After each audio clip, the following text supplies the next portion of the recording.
An entire colony vanished without a trace.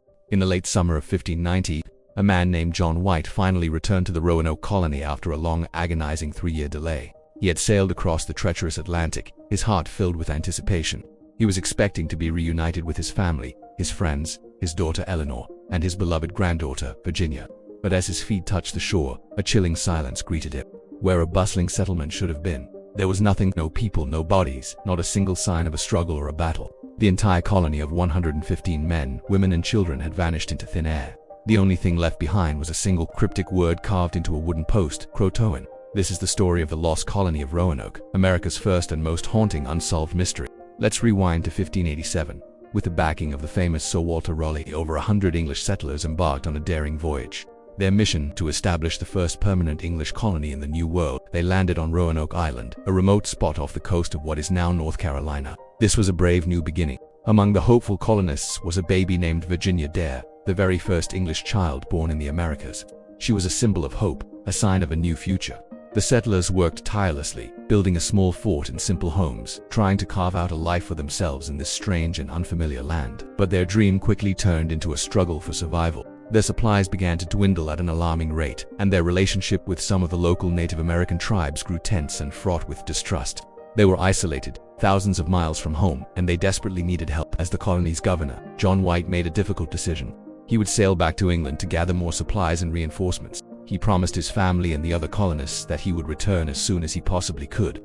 He said goodbye to his daughter and his infant granddaughter, little Virginia, not knowing it would be the last time he would ever see them. But White's timing was nothing short of catastrophic. When he arrived back in England, he sailed straight into a national crisis. War had broken out with Spain. Queen Elizabeth I, in a desperate move to defend her realm, commandeered every available ship for the war effort against the mighty Spanish Armada. John White's ships were no exception. He was trapped in England, helpless, for 3 long, agonizing years, his thoughts constantly with his family across the ocean. When White was finally able to secure a ship and return in August of 1590, the sight that greeted him was a ghost town. The settlement was completely deserted. But what was truly strange was the way it was deserted. There were no signs of a fight, no skeletons, no burned buildings. In fact, it looked as if the houses had been carefully taken apart, suggesting the colonists hadn't fled in a panic, but had left in an orderly, planned fashion. All he found were 2 clues. The full word CROATOAN carved deeply into a post of the fort's palisade, and the letters CRO etched into another nearby tree. Before he had left for England, White had given the colonists a specific instruction, a secret code. If they had to leave Roanoke, they were to carve their destination into a post. If they were in danger or forced to leave, they were to add a Maltese cross above the name. He scanned the carving anxiously. There was no cross. This gave him a surge of hope. CROATOAN was the name of a nearby island, what we call Hatteras Island today, and it was also the name of a friendly local tribe with whom the colonists had established good relations. The clue seemed clear. They had gone to seek shelter with their allies. White was relieved and prepared his crew to sail the short distance to CROATOAN Island to find his people. But as they made their preparations, fate dealt another cruel blow.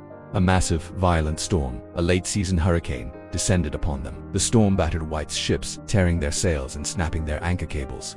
His crew, fearing for their lives, refused to risk the journey and forced him to turn back to England. He never had the money or the means to return. John White died never knowing what happened to his daughter, his granddaughter, or the colonists he had led to the New World. The fate of the colony was sealed, destined to become a legend. So, what really happened to them? For over 400 years, this question has captivated historians, archaeologists, and amateur sleuths alike. Countless theories have been proposed, debated, and investigated.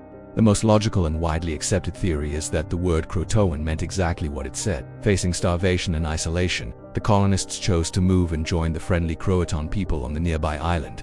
Over time, they would have integrated into the tribe, marrying, having children, and eventually their distinctly English culture and identity would have faded, absorbed into a new, blended community. Later explorers did report seeing Native Americans with gray eyes and knowledge of the English language, lending some credibility to this idea. But there are other, more dramatic theories. Some believe the colonists were attacked and wiped out by a more hostile tribe, perhaps as retaliation for an earlier English expedition's aggression.